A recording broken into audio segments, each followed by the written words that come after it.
Howdy folks, and today's lore episode is on the BTL-A4 Y-Wing.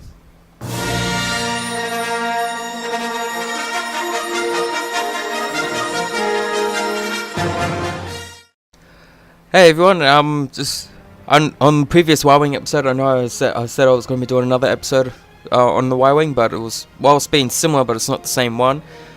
This is it here. The previous one was on the BTL-B Y-Wing, as seen during the Clone Wars TV series and used during the Clone Wars.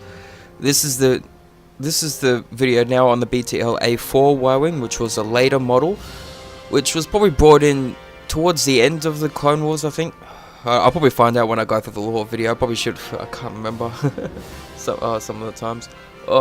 Anyway, yeah, but this is the model used by the Rebel Alliance during the original trilogy. Alright, with that all said and done, let's get stuck into it. So, ever since the BTL-B flew for the Republic during the Clone Wars, Y-Wings were noted for their toughness and a hard-fighting nature, and they would go on to be nicknamed the Wallowing Pigs. The Y-Wings could also later acquire the dubious record of being the Rebel vessels most frequently destroyed in service. But this was mainly because they were the starfighters most used by the Alliance during the Galactic Civil War. Their ships gained their reputation in early conflicts with Imperial forces such as the Battle of Venas at Juro, the Battle of Ord Benir, and the Siege of Ankh-Kishore, where Y-Wings saved thousands of lives by holding off a force of TIE bombers. Among the rebellion's most honoured fighters were the Y-Wing pilots of Gold Squadron, who died during the initial attack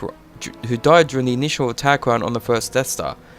However, the venerable craft would later pay the Empire back for the demise of Gold Squadron by the role it took in destroying the second Death Star over the forest moon of Endor. Originally designed as multi-role attack starfighters and light bombers, Y-Wings were also pressed into duty as couriers or intelligence gathering units before gradually being phased out as the newer B-Wings were introduced to the Rebel fleet. In its later years, the Y-Wing spawned a number of variants. The primary type was the BTL-S3, which carried a crew of 2, a pilot and a gunnery officer, in addition to an R4 astromech droid. The gunner faced aft and controlled the craft's ion cannon turret. The BTL-A4 was slightly more advanced, with only a single crewman and droid, and in this vehicle, the gunnery officer's station was replaced with a targeting computer. The A4's ion cannons could not be manually directed, so were fixed in either a forward or rear firing arc. S3 crews were equipped with automatic Corsair ballistic ejection seats, while the A4 featured Geidenhauser ejection systems similar to those in the X-Wing. S3 variants were usually armed with Tamerbark IX-4 laser cannons in the nose weapon bay, while the later A4 model Y-Wing sported the KX-5 lasers instead. Another common Y-Wing variant was the BTL-A4LP, also known as the Long Probe. These versions had a larger stock of crew provisions and enhanced sensors to serve on long-range scouting missions.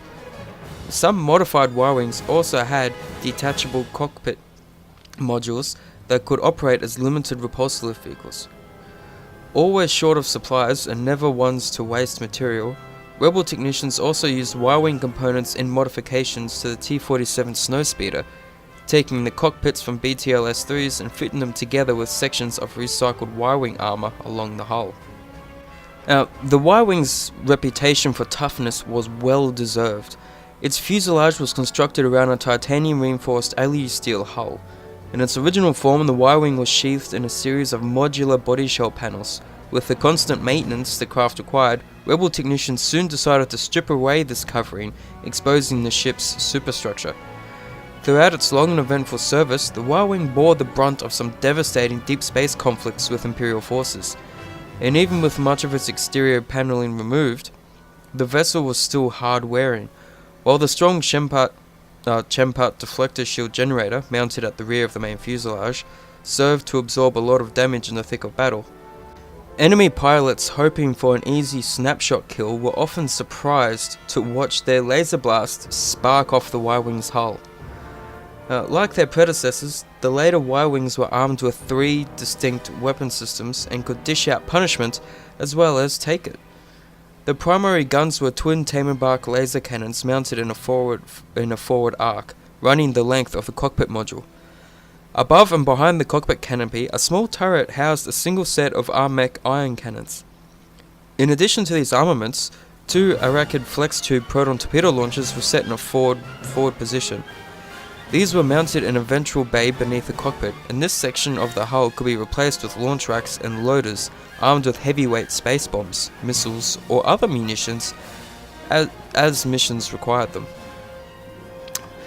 Now, capable of a top speed of only 70 megalight in space, the Y-Wing's R200 ion fission engines were supplemented by recessed repulsor lift generators for travel inside a planetary atmosphere envelope. And for those of you who haven't watched any previous Starfighter videos, I think I've touched on it in a couple, mainly with the TIE Interceptor, I think, and the A-Wing. Megalight is in the Star Wars universe, is their version of measuring how fast they go in space. A bit like how on ground we use miles per hour or kilometers per hour.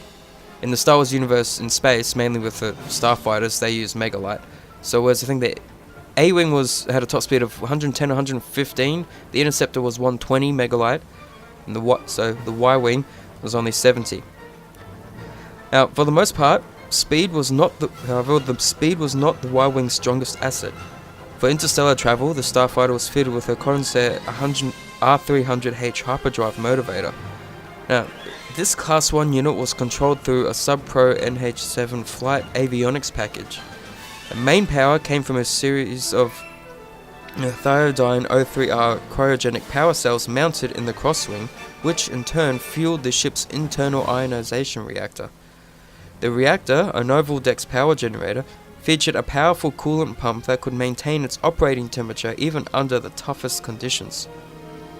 Now, the Y-Wing was notorious for running hot, and it employed a complex system of cooling tubes that frequently leaked.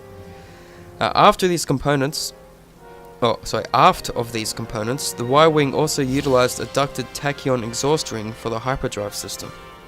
The Y-Wing used 2 large Corsair R200 ion jet engines for sublight speed travel, and although, as I mentioned before, it was one of the slowest Rebel fighter craft, the Y-Wing was actually quite maneuverable, assisted by 2 thruster control jets at the rear of the main fuselage and a set of vectoral rings extended beyond the end of the ship's engine nacelles.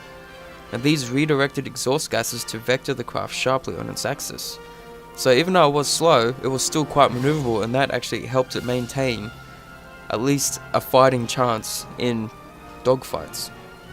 And there you have it. Now that the second video about the Y-Wing is done, you can kind of start to understand why, even though there were superior fighters out there, the Y-Wing was still a very legendary and well-respected fighter. Because even when the Rebels were using it during the original trilogy and during the Civil War, Y-Wings were considered pretty much severely outdated. But due to their fact they could still carry an impressive payload and their durability, they still pretty much held their own while still flying against superior fighters. So, yeah, and they were crucial for the Alliance, these legendary fighters. I actually like Y-Wings. I'd say one of my top favorite bombers. One of my top favorite bombers is the B-Wing. I like the B-Wing because it looks kind of cool, and it is supposed to be more.